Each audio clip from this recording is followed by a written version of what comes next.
summarize the 5 environment problems that currently existing in my community, and I think these are the possible solution in which I can help as a member of my barangay. Number 1. Water scarcity. My solution for this are save water whenever possible and recycle water. Number 2. Deforestation. My solution for this is plant a tree where you can. Number 3. Improper waste disposal.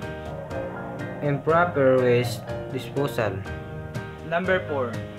Burning of plastic. Reduce, followed by reuse and recycle. Number 5. Air pollution. My solution for this is that the surroundings must be clean.